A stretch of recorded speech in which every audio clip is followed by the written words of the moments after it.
Hello everyone, today is 13th of May and a good day to have in-depth analysis of the following current affair articles. In the first one, we will do an in-depth analysis of the ailing housing sector of India, where on one hand, we see that people don't have houses and on the other hand, we are seeing that people don't want affordable houses either. So, in the next one, we will read about the theaterization of the armed forces as recently integrated theater command structure plan has been finalized. Then we will read some of the unique solutions to prevent the landslides in India, some of them being incorporated recently by the Kerala government. Then in the fourth, we will explore what is this facility of DigiLocker and what are its unique features. Then we will read about India's monumental trade deal with European Free Trade Association. And then how can we wind up before making you revise the following prelim snippets, extremely crucial for the upcoming prelims examination. So stay tuned. So looking into our first topic, we have got the assessment of housing crisis of India. As I have already told you, we are seeing a dichotomy over here. On one hand, we see large-scale homelessness amounting up to 1.5 million people rendered homeless, searching, finding homes in India. And on the second hand, we are also seeing declining sales of affordable housing segment. So, what is causing this concern? We will look into this. But first of all, why is this in news? Because the 2024 elections propaganda and manifestos are full with the promises of performing and providing affordable housing to those who are willing to get it, especially in the weaker economic zones. Now this pertains to GS2 part of the syllabus where we are trying to provide social justice against urban and rural homelessness. Alright, so let's first understand the context. What is this crisis? This crisis is a classic example of issues with demand and supply in the housing sector. So first is the exponential increase in the demand of houses, that too in some localized pockets of the country, especially in the 1 million cities. For example, Delhi, for example, Pune, for example, Bangalore, for example, Mumbai, Chennai. So in the million plus cities, we are seeing that there's huge demand of houses. The second one is the poor supply. So even if the government has incorporated multiple initiatives, which we'll be seeing in the next slide, the quality of these houses are still poor. They are not having adequate infrastructure regarding to hygiene. The places are not very well created. The quality of the houses are not good. And this is especially ailing which segment? The most vulnerable segment, which is the LIG, the lower income group. So the rate of sales of LIG homes are on a steep decline in India. But when it comes to the other properties, for example, MIGs, for example, the HIGs, then in that segment, we are seeing increase in sales. But we have to deal with two concerns over here. First of all, how to abate this exponential rise in demand, and second, how to fulfill this demand by adequately providing good quality of affordable houses. The problem is not providing houses but affordable houses. Okay, so what are the challenges, what are the reasons, factors behind this housing crisis? Let's have a quick look. First one is the shortage of affordable housing. Now please understand, according to a data put up by Ministry of Housing and Urban Affairs, India currently has got a deficit of about 28 million houses. So we are running in this deficit. And then how many people are homeless in India? 1.5 million people are absolutely homeless in India. What about the other people who are living in the urban spaces? The other people who are not able to get the proper houses, they are then creating slums. So therefore, we also see another problem, which is proliferation of slums in India. Basically, they live in very, very poor standard of livings, and therefore this is a huge concern for the nation as such, because our overall endeavor is to improve the standard of living of the people. If somebody is living in slums, for example, Dharavi, etc., then this is a huge concern for the overall development of nation, right? So next is a slum proliferation, which has grown up to 65 million slums in the last 10 years. So this is the disparity going on. It obviously comes from the fact that we have shortage of affordable housing. So back then, back in 2010, we had shortage of 18 million houses, and now with the growing population and growing inward migration, we have even furthered up this crisis. So this is now 29 million houses which are deficit in India. Next is slum proliferation and informal settlements. Now please understand this one thing, that if a person is going to the urban place, now why a person is and why a lot of massive migration is happening from rural doors towards urban outdoors, that is happening because of poor conditions of the rural people. They are not getting enough standard of living, not enough healthcare, not enough education. So definitely they'll try to move up in the urban cities in order to have this expectation that it will improve their standard of living. But what is happening is, because of the deficit of housing, they are creating slums over there. And this is also because of the informal kind of job that they have. When they have informal job, their credit worthiness, their credit score also declines, and therefore they are not getting the credit finances or the loan finances in order to purchase a house of this LIG segment. So now do you understand one of the reasons why the sales are on a decline? Because the affordability of this group range is also declining because of the vulnerability of the people working in informal sectors. Next is gentrification and displacement. So gentrification happens when, let's say, in a group of colony where lower income people were living together, over there a wealthy landlord comes. This will eventually escalate the land prices because he will be giving more rents, he will be taking more rents, the land price will be increased, he'll be purchasing more pockets of land and higher prices, and as you can see that the LIG people, the lower income group, they will not be able to afford it. Eventually they will be evicted out of the community. So mass eviction of the community will happen. This will also lead to cultural distortion, loss of the homogeneity of the culture as well. So gentrification and displacement is also one of the reasons why people are moving from their setup colonies and finally creating something which we call as slums.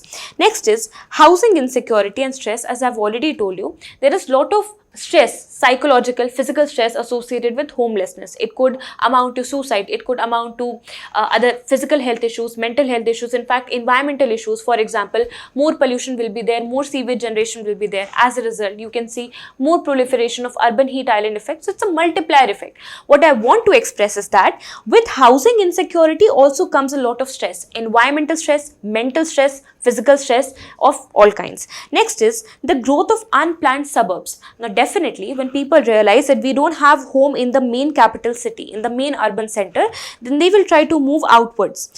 Definitely towards the fringe areas which are basically connecting the rural pockets, which are basically a transition zone between the urban pockets and the rural pockets.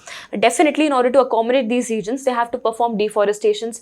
They will be living in more unplanned and fragmented manner. So basically the hygiene, the infra that they deserve in order to improve their standard of living will again be compromised. So these are some of the factors of the housing crisis in India. Now the other factors which contributes to this housing crisis is basically the problem with urban planning. So first of all, we see huge influx of the migrants, especially the rural migrants. The reason for this is because they are not getting enough employment opportunities in their rural homeland, and therefore rural distress is one of the major factors of this demand and supply disruption, or this exponential rise in the demand of affordable pricing or affordable housing in the urban areas. Next is the suboptimal utilization. So even if we have got parcels of land which are heavily populated, the other parcels of land, if you can see, they are sparsely populated, they have got good potential to accommodate people, but because of some of the issues, for example, that their ownership is not declared, and most of them are taken up by PSUs for creating railways, for creating highways, for creating roads, for creating ports, and therefore they are rendered unproductive. So housing projects cannot be taken up over this parcel of land. So obviously, first of all, we have got huge densely populated areas, and on the other hand we have got areas where there is suboptimal utilization of the land. Second is restriction of the floor space index or floor area ratio. So according to the government guidelines in India, what is first of all floor space index or floor area ratio? So if you take a plot, let's say if you take a plot worth 15,000 square kilometer, then in this plot area, the floor space or the floor size should only be restricted to 1/5 of the total plot area, which means it should not be more than 3,000 square kilometers. And so do you understand that there is restriction as to how many houses can be created, how many floors can be created in a particular plot area. So because of these restrictions also, we are not able to properly utilize the land that is available to us. Next is the rental laws. Rental laws are not landlord friendly, rather it is becoming more tenant friendly, which is good thing for the tenant, but at the same time it doesn't make this renting business, or this doesn't make investment into affordable housing a lucrative business. Therefore it is having problems like lowered returns. It is therefore seeing the stagnation of new investment. If somebody is not investing in affordable housing, then how will they get created, and how then we will be able to fill up this gap of the deficit housings that are there in India. Next, inadequate housing credit to the lower income group. As I've already told you, lower income group are the people who are heavily dependent on informal sector of the economy. They never know when their income is coming. So because of this fluctuating income, low levels of income, their credit worthiness is less, and therefore the banks don't provide them enough credit in order to purchase the LIG houses. So all of these factors are contributing to the urban housing. Now this is a great problem. So is government putting any initiatives for it? Absolutely yes. To manage this, we have got several government initiatives which started in the year 1985 with the Indira Awas Yojana. And then we see other projects, for example, the Jawaharlal housing program for providing holistic urban development. This was launched in the year 2005-2006. Then there was National Urban Housing and Habitat Policy launched in the year 2007. And finally, when the current government comes, then in the year 2015, they will make efforts to have Pradhan Mantri. They will be launching Pradhan Mantri Awas Yojana for both urban sector and rural sector. The target would be to create up to 1 crore households. 1 crore households for families, about 1 crore families in the urban sector. This was launched in 2015, and the rural part of the scheme, Pradhan Mantri Awas Yojana, was launched in 2016 to provide rural households about 2 crore of them. Creation of 2 crore of household was the target. How much of it have we achieved yet? So only 67% of both of them roughly has been achieved yet, and therefore what you see is shortages of house, and that too, even if all these houses have been created, they are not getting habited. They are not getting proper sales. The reason for this is the poor quality and the poor affordability of the LIG groups. So these are some of the reasons why these schemes are also not performing well. So then what is the need of the hour? The need of the hour, first of all, is not just to take care of the urban development, urban housing, but also the rural housing. Not just take care of the housing space of the urban areas, but also the broader environment, the broader urban infrastructure, so that we can deal with other urban problems as well. So target should be to, of course, cater the urban and the rural homelessness of the India, but at the same time it should be to have sustainable housing and sustainable improvement in the standard of living. How can we do that? Let's see the way forward. First of all, let's address the migration concern. How can you do it? The migration is coming from the rural area. Can we provide them some economic growth pole centers? Now these growth pole centers need not be in the million cities, but it could be in some other cities. For example, these growth pole centers can be created in cities like Bhopal, like Jaipur, like Shimla, like Srinagar, like Assam.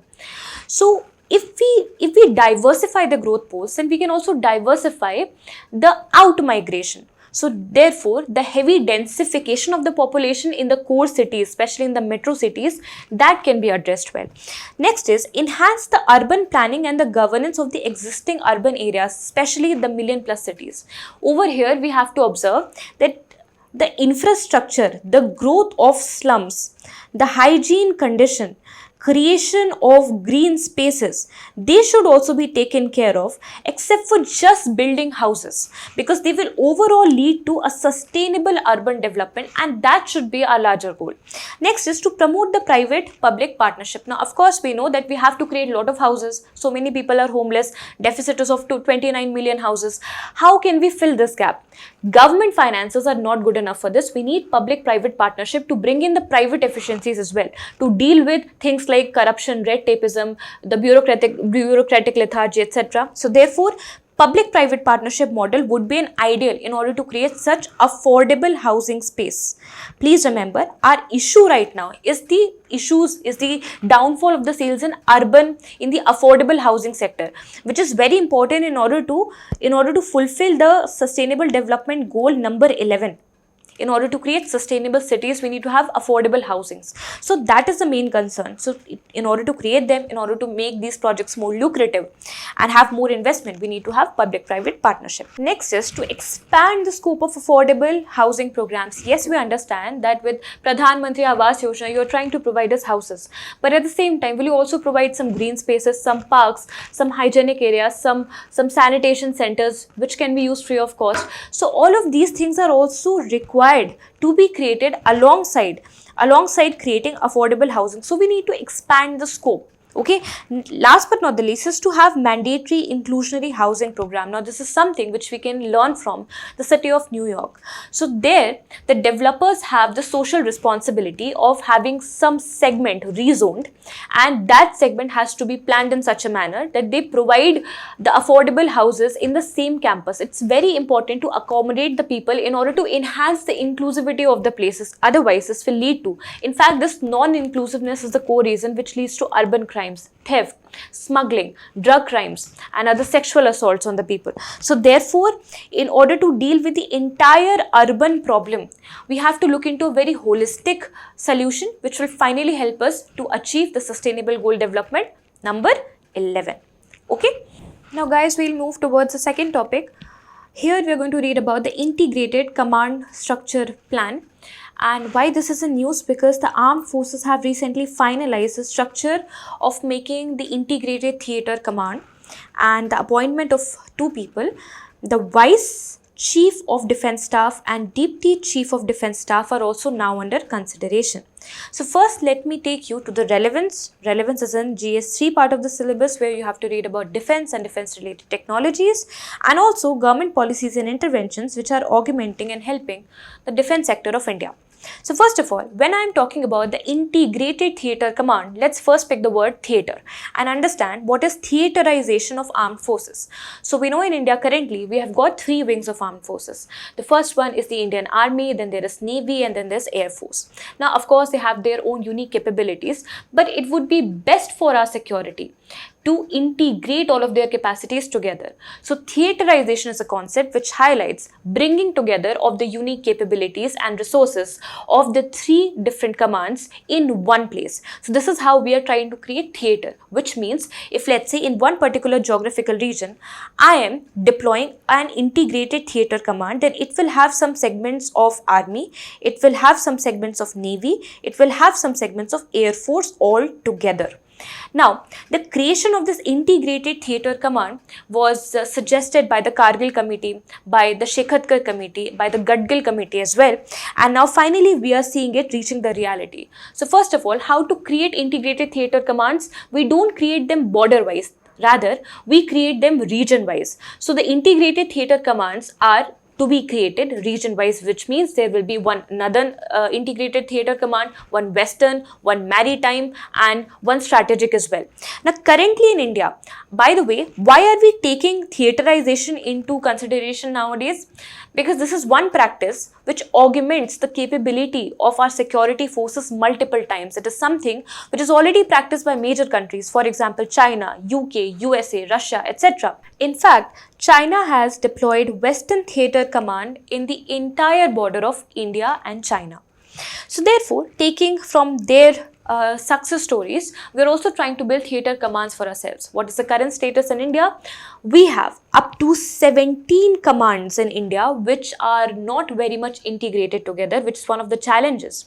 The next is, do we already have some theatre or integrated services or not? Yes, in two segments. First of all is in the islands of Andaman and Nicobar, where we have got India's first tri-service theatre command, where all the three services come together to safeguard this region. Why? Because this region lies in a very important sea lane of communication. That is, it is very close to the Strait of Malacca. It is very close to Southeast Asia, a very important partner of trade for us. In order to ensure maritime security of this region, we have deployed tri-services. This was the first theatre command. Do we have second one? Yes, for security and for the operational purposes of our nuclear power plants. So our nuclear resources are taken care of by a strategic forces command, and this is again a tri-service a tri-service command. You must remember currently we have got 17 isolated commands, individual commands and 2 integrated tri-services commands in these 2 fields. Alright, I hope this is clear to you. Now let's move into what India has recently taken as a stride in order to develop theaterization, create theaterization in India. The first step was taken by creation of a new post, which is the Chief of Defence Staff. So Chief of Defence Staff is the first to go authority, the first touch point for the government officials, for the government ministers, for the defence minister, prime minister, president to take resonance of, to take consonance of. So basically, if they want to talk about anything related to our security, they will not now move to the Chief of Army, the Chief of Navy, the Chief of Air Force, but rather to the Chief of Defence Staff, who heads the Department of Military Affairs. So Department of Military Affairs is responsible for procurement of the resources which are common for the integrated theatre command, which are common for all the 3 services. Okay, this has replaced the Department of Defence. Erstwhile Department of Defence has been replaced by Department of Military Affairs. Who heads it? It is the Chief of Defence Staff. Now there is also a proposal on running. Then when we will be creating the integrated theatre command, then they should be headed and managed by something which is known as a National Defence Committee. This will be responsible for managing the integrated theatre command, and it will be headed by whom? Not by the CDS but by the Minister of Defence. But by the Minister of Defence. Not only this, we have also got an act in place in 2023, which is the Inter-Services Organizations Act, which gives the power to the generals of individual, the lieutenant generals are the generals of individual wings of our Indian Army, to call for procurement, or basically they take up the administrative job and they call for procurement which can be done cross services. So which means into Navy a person from Indian Army can be hired, or into, let's say, into the Indian Air Force a person from Navy can be hired. So this cross-sectional recruitment can also be done via this act. And who has got the power? Power is with the generals of respective commands. Next is creation of first tri-service common defence station. This station would be deploying and would be pooling lot of logistical arrangement which is common for these tri-services, and this is located in Mumbai. So this common defence station has also been created, in fact very recently created in the month of March 2023. Next is the proposed organizational structure. Now, what is the proposed organizational structure in order to manage the ITC, Integrated Theatre Command? For that, let's first understand how many Integrated Theatre Commands have been proposed. So, according to the Shekhar Committee, 3 strategic ITCs have to be created. First one is to safeguard the border between India and China. This will be the Western Command, and then the second one would be the Northern Command taking care of Indo-China border, and the last one would be the Maritime or the Southern Integrated Theatre Command. This will take care of the maritime security concerns of India. So basically 3 of them proposed by Shekhar Committee. So these are some of the Integrated Theatre Command. Of course, they are going to usurp, or they are going to combine a lot of deployed commands into one single command. This single command, let's say one regional command, we take example of Western Theatre Command. This will be headed by whom? Not by the CDS but by the Vice Chief of Defence Staff, and he will have the position equivalent to that of a general. And then also appointment of Deputy CDS will be done, and he will be having the position of Lieutenant General in this particular Integrated Theatre Command. Then we have set up 3 adversary-based theatre commands that I have already told you. The adversary-based theatre commands was a word used by Shekhar Committee only. And what are these 3? The Northern ITC, the Western ITC, and the South of the Maritime ICT. So I hope you remember, I hope you will be able to understand how we are trying to club the 17 independent commands into overall 3 regional strategic command forces, along with 2. One of Andaman Nicobar, second for the nuclear power plants. Alright. The next one is very interesting news actually. This is solutions to prevent the landslides. So which 2 areas are highly prone to landslide in India? First of all is the Himalayas, and second is the Western Ghat. So the context is that Kerala Highways Department is undertaking a slope stabilization project around the Nilgiris. Nilgiris is in Western Ghat. So in order to stabilize the slopes, in order to prevent the landslides, Kerala government is taking up 2 important geotechnical solutions. The first one is soil nailing, which we are going to study, and the second one is hydroseeding. So please remember, these words may get asked in the prelims examination, and you will be made to identify that these are related to what. So these are related to slope stabilization in order to prevent landslides. First of all, what is landslide? Landslide is a very potent geophysical phenomena which has got both natural and anthropogenic causes.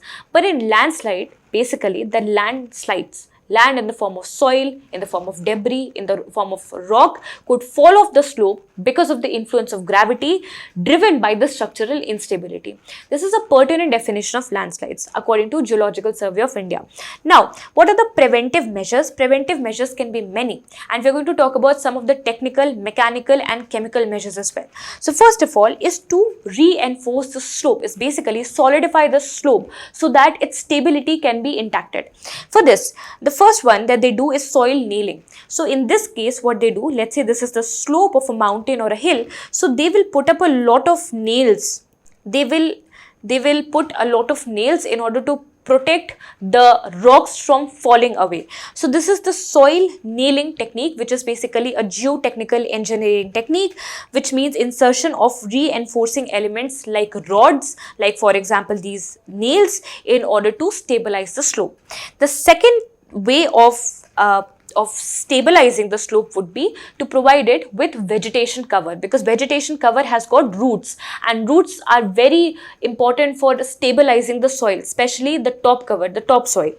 So for this, a process which is used is hydroseeding. So in the hydroseeding, you use a solution that is created of water, in which seeds, in which fertilizer, organic manure, all of this is added, and then this is painted, or basically this is applied across the slope, so that natural growth of vegetation, for example grasses and some shrubs, can happen, and because of the root intactment of these plants, structural stability will be naturally provided to the slope. So this is about vegetation cover.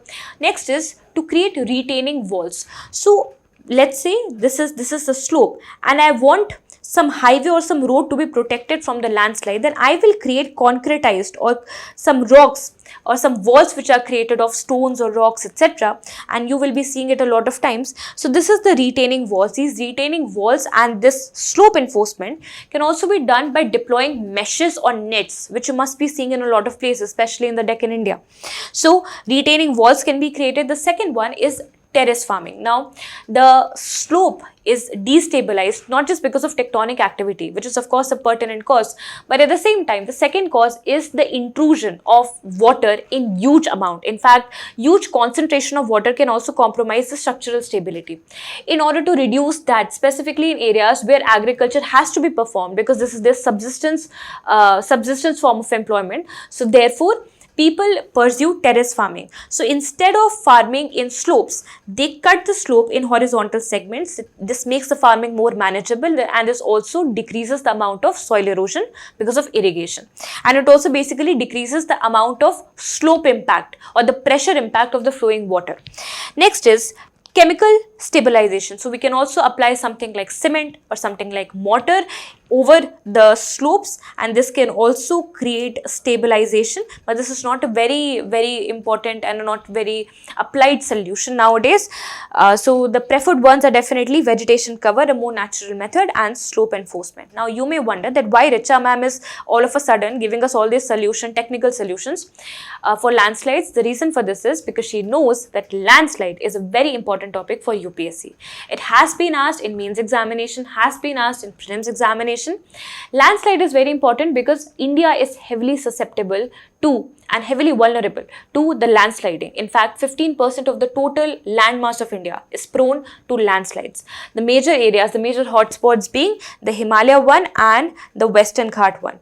For Himalayas, the reason is tectonic activity that is happening because the two tectonic plates are moving towards each other, leading to creation of what? Himalayas. So anyway, Himalayas are tectonically unstable, and second is the Western Ghats are tectonically unstable as well, and this is majorly because of the Western Ghats and the amount of river pressure that they put, and the amount of monsoon concentration that happens, which basically puts pressure on the dams, on the reservoirs, etc., which destabilizes the dam. You must have seen the case of minor earthquake impacting the Mulla Periyar Dam in the year 2021. So this also has created a lot of landslides in Idukki district. Anyway, because we have got huge vulnerability, it also causes 1 to 5% of the total GDP of our nation. So therefore, it's better if we understand that there is a grave importance of preventing the landslides so that this hazard doesn't becomes a disaster. Now let's also learn some of the causes. Some of the causes, first of all, is high seismicity majorly of the Himalayan region. Second is the erodibility of the Himalayan region, because the rocks of Himalayas are not that strong as compared to Deccan rocks. You know that they are made up of sedimentary rocks. Some of the theory says that it was because of upliftment of the Tethys Sea. Tethys Sea is ocean floor, and as a result it has got sedimentary rocks, highly erodible, and they get more eroded by heavy flowing rivers, fast flowing rivers, for example Ganga, Yamuna, Brahmaputra, which are at their juvenile stage, having very high deep cutting powers. So therefore that is one reason. Second is anthropogenic factor. Anthropogenic could include some of the agriculture practices, for example slash and burn, for example deforestation, for example we want to construct some hotels, some infrastructure over there. So this also adds on to the fragility of this ecosystem. Next is mining and quarrying, and this is one big concern, especially in the Nilgiri areas. So mining and quarrying can induce some of the seismic tremors, which can also destabilize the land, leading to fall down of the Western Ghats. In fact, the fall down of some of the hills and causing landslides. So this is about the vulnerability. Has India put some efforts in place? Of course. First of all, we have made mapping via the National Landslide Atlas. So this has been created, National Landslide Atlas has been created by National Remote Sensing Center, which is a unit of ISRO. So it has created this map. As you can see, it is much more detailed as what you can see right now. And second is this National Strategy for Reduction of the Risk of Landslides Risk Management. This was launched in 2019 via this NDMA, National Disaster Management Authority, which is a statutory body. It has given certain guidelines for every state in order to ensure that we can prevent landslides at our best. Now the next one is a very beautiful example of e-governance in India. This is DigiLocker platform. So why is this in news? Because DigiLocker is already giving its benefit to the ICSE students and some of the state board students, but it is not available for the CBSE students. So government is saying that we are soon about to bring the facility for the CBSE board students. So then what is this DigiLocker? As the name suggests, it is a kind of digital locker and it has got multiple benefits. So to understand it in detail, let's first understand a case study. Let's say two people, Vikas and Surya Prakash, both of them went for a college admission. And while both of them went for the college admission, the college authorities called for an immediate deadline for the submission of some important documents. And they are living very far away from the college. Now the moment both of them come, they basically come with two documents which they thought that it will be helpful, which is one, the Aadhaar card, and second is their student ID. They came with nothing else. When they reached the authority, the college authorities told them that, "Arey, you have to bring your board certificate, so CBSE board certificate as well." So now the Surya Prakash, he panicked and he runs back to home and he calls his mother and takes the certificate of his 12th board and comes to college again, and then he shows and he sees Vikas is sitting over there only. Then again the college authority tells him that this 12th board certificate is not good enough. I want your 10th board certificate also, and I want your domicile certificate also. Now he again runs back to his home, which is about 12 kilometers away, and he rushes, he panics, and then he again brings up, and the moment he brings up, it's already 5 p.m. and the deadline is closed. And as a result, you see that Surya Prakash is unable to file the admission in the college. On the other hand, our Vikas, he is sitting with his account in DigiLocker. He is sitting with his account in DigiLocker, and Vikas has got all his documents uploaded in the DigiLocker. So he'll just go and he'll sign in with his mobile number, get a OTP and retrieve all the important documentations. Now, a question might come to you that whether these digital documents, are they considered at par and as authentic as the original document? Well, yes, because they are government approved. In fact, according to IT Act of 2010, an amendment was made in the year 2017, which said that the digital documents that are stored and that are verified via e-signatures by the due authorities stored in the DigiLocker will have the same status, will have the same authenticity as compared with the original document. So they cannot be rejected by any authority. So which makes this a very important device to have, which makes it a very important or very resourceful thing to have. Now, to understand about this, let's first understand DigiLocker as an initiative was launched by the Ministry of Electronics and Information Technology, quite naturally, as you can guess, under the Digital India program in the year 2015. And in the year 2017, it was finally authorized to be completely authentic at par with the original document. Now, what it provides faster delivery of the services. Now, you don't need to rush back to your home. You don't need to waste your resources and time. You don't need to preserve your documents and heavy files and sheets. You just log in with your number. And how is it done? First of all, sign up in the app or in the website of DigiLocker. For that, there has to be mandatorily sign in with Aadhaar. So, your Aadhaar number is something which has to be there, and the Aadhaar linked number, contact number, will be the one which will become your DigiLocker ID. So, you can access all your documents in one place via signing it by your contact number. This contact number though has to be linked with Aadhaar. So I hope you've understood that how this DigiLocker works, which makes the entire services delivery very, very efficient and very, very faster. For example, you can get government benefits quickly, you can get employment quickly, financial inclusion can be availed quickly, education and healthcare benefits again very quickly. It has got three major stakeholders which you need to take care of. First of all is the issuer, the body which is issuing, which is the government authority that is issuing your verifications or your documentations. So first stakeholder is this person. They will be issuing the documents digitally. So please understand, the documents need not to be a PDF version of something, but they have to be digitally issued by the issuing authority. The second one is the requester. Requester, let's say if it's your college is the requester who is requesting the access of these documents online. And then is the user. So you are the user and it's your documents who's there. So you have to approve. You have to approve the access of this requester because the OTP will be sent in your mobile. And all these three stakeholders can come together in this single DigiLocker ecosystem, right? So it is naturally a multi-provider system. Next, what are the salient features? Let's have a quick look. Does it provide some free data space? Of course, but only up to 10 MB. After that, after 10 MB, you have to purchase the space. Second, it can store files in multiple format, in JPG and in PDF format, in JPG format, etc.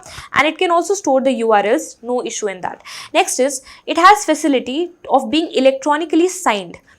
So electronic sign can also be availed over there. Next is, it allows only authorized individuals to view and retrieve the document, which means the safety and security of the documents are at the primary concern of this DigiLocker initiative. So it can only be accessed via the access which is approved by the user. Okay. Then DigiLocker integrates with various government schemes, and DigiLocker can also be accessed through mobile applications. Now, why I am teaching DigiLocker? Because such e-governance initiatives are very important for prelims exam. Let's see the testament. So in the year 2022, they asked that which above the following are built on top of open source digital platform. Let me first teach you what is open source digital platform. So among the various apps and website you use, they are created on some source code, but mostly source codes are invisible for you. They are not made available for you, which means if I want to make any modification, I will not be able to do this. But now in this era where the data is getting more decentralized, there are some websites which creates open source platforms. Open source code platforms, which means let's say you're using Google Slides. You can open the entire source code of that slide and you can modify that. And this is a similar case for all these government schemes. Covid, DigiLocker, Diksha, Arogya Setu, all of them can be modified by the user. And why? Because it exposes its source. So of course, data piracy cannot take place, but you can obviously have a look into the source code of this particular app or website. Okay. Next is in 2016, question on DigiLocker was asked. Okay. So you can try to answer this question in the comment box and it will help you aid your revision. Now the next topic is a trade deal that has recently been signed between India and EFTA, and we'll also understand what is the importance of it. So recently EFTA has agreed to invest $100 billion in India for over 15 years in various sectors.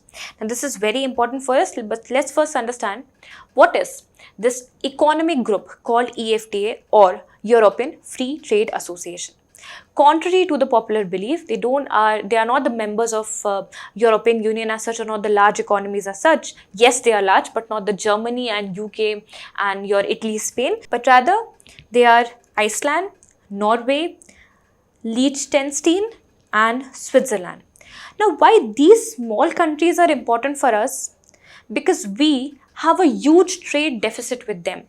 If you talk about the overall trade, in fact, they are one of the largest trade partners of India. Switzerland is the largest trade partner of India, but we are in a great trade deficit with Switzerland. Why? Because of heavy gold imports. They are the largest gold suppliers to India. So because of the gold import, which basically this question was asked in 2023. Okay, Switzerland importing gold for us. So anyway, followed by Norway. Norway is the second largest trading partner of India. So even if these seemingly small countries are there, they have huge importance for the trade in India, specifically with regards to the heavy trade deficit. Just have a look. The trade export that India does to these countries is only of about $1.92 billion. And how much import comes from these countries? It is nearing about $20 billion, which means huge concerns on trade deficit is there. And therefore, what we need some amount of capital investment, some amount of investment from these countries, so that we can balance off our relationship, our trade deficits, etc. So EFTA, as I've already told you, it's intergovernmental organization between 4 countries, and all of them operate in a regime which is operated by free trade or interconnected economy arrangement. It was founded by Stockholm Convention in 1960. Please remember this. The aim of EFTA is to promote free trade economic integration among itself and among its member nation with whom it has struck a free trade agreement, like for example India, and also to establish trade and economic partnership agreement. So India has already signed the trade and economic partnership agreement with EFTA. This is all about this particular discussion. More analysis on this was already covered in previous Analyst. So you can have a look over there if you have already not read this topic in depth. And so on this note, we will move to Prelim Snippets. Today, Prelim Snippets are extremely interesting. We will read about the Dark Sky Reserve, the Oleander Flowers, the Vibrant Village Program, and the Gold ETF, Exchange Traded Funds. Now, first of all, what is a Dark Sky Reserve and why this is in news? So this was in news because Aurora Borealis, which you have already read in the previous Analyst, in yesterday's Analyst, that took place for the first time, and that was seen for the first time from Ladakh. It was seen in India for the first time. And why? Because a huge solar storm, it hit the Earth atmosphere, leading to ionization of the gases. And you know what happens when the gases get ionized? Depending upon their own chemical properties, they ionize to different levels, leading to creation of lot of colors. And this creates a spectacular night sky, which we call as Aurora Borealis in the Arctic region, and Aurora Australis in the Antarctic region. But it was for the first time seen in the parts of North America and India, so therefore this was in news. Now, in particularly, why was it visible only in Ladakh, and specifically that too in the Hanley Reserve and the Merak Reserves? First of all, please understand, if this is the map of Jammu and Kashmir, this is where Hanley Laboratory is located, and this is where Merak Laboratory is located. And you must know that recently Hanley Laboratory has been designated as India's first dark sky reserve. It is India's first dark sky reserve. It is situated where? In Ladakh. Okay, who designates this position of a place being International Dark Sky Reserve? It is given by a US-based non-profit organization. This is International Dark Sky Association. Now, please understand a fact about the visibility of the dark sky. It is inversely proportional with the levels of light pollution. So, the more you illuminate the lights around you, the lesser visibility will be of the dark sky, of specifically the night sky. In the place of Ladakh, which is at a 3,000 meters of elevation, and it is not accommodated by a lot of people, naturally not a lot of infrastructure is there. So it is naturally preserved with the natural darkness. Why? Because there is lesser population and hence lesser light pollution. This level of light pollution is determined or calculated by something which is known as the Bortle scale. So Bortle scale, if it has a score of 1, which means you will be able to see the dark sky, which means the clarity of the sky is at its best. But if something or some place is scoring very high, let's say 8 or 9 in the Bortle scale, which means they will not be able to see the sky at all because of heavy light pollution. This can be seen in cities like Delhi, New York, etc. Okay, so please understand, India Dark Sky Reserve. Now we need to preserve such places. Why? Because we need to promote astrotourism. We will not be able to see the astronomical objects if the dark sky is not visible. So in order to facilitate that, we need to preserve some areas and their darkness, for which dark sky reserves are created. Now please understand what is the difference between a dark sky sanctuary, a dark sky reserve and a dark sky park. Let me make this clear for you. Let's say there are some pockets of the world which are inherently or they are naturally very dark spaces because of their elevation, because of less development of infrastructure and reasons like this. They are naturally dark. Then they will be called as sanctuaries. They will be called as dark sky sanctuary. But if some government policy is helping them to further decrease the amount of light pollution so that they can retain their natural darkness, in that case, if policy intervention is made in order to secure darkness, then these areas are known as reserves. Then these sanctuaries are known as reserves, which means the Hanley Dark Sky Laboratory, the Hanley region is not just a reserve, it is also a sanctuary. So before being a reserve, it was a sanctuary. Then when the government policies came to secure the darkness, then it became a reserve. Then what is a dark sky park? Now, if let's say there is a conservation area, for example, a wildlife sanctuary, for example, a tiger reserve or something, and if policies have been made by the forest department and state administration to secure, to preserve the darkness of that region, especially of these wildlife protection sanctuaries, then they will be called as dark sky park. And for a fact, you must know, India's first dark sky park has been created as the Pench National Park, which is situated in the state of Madhya Pradesh. Okay, now moving on to next topic. This is about the oleander flowers. As you can see over here, you must have seen it because they are common offerings to the temples.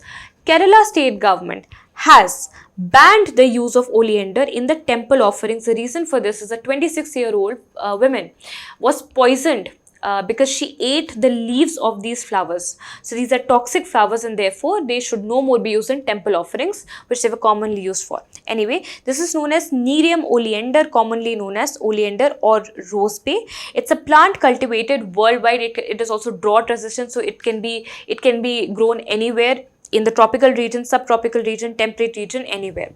Now, it has got certain Ayurvedic properties. In fact, it has been highlighted by Charak. In Charak Samhita, he said that he prescribed that the particular white flowered variety, their leaves can be externally taken. They should not be consumed or chewed.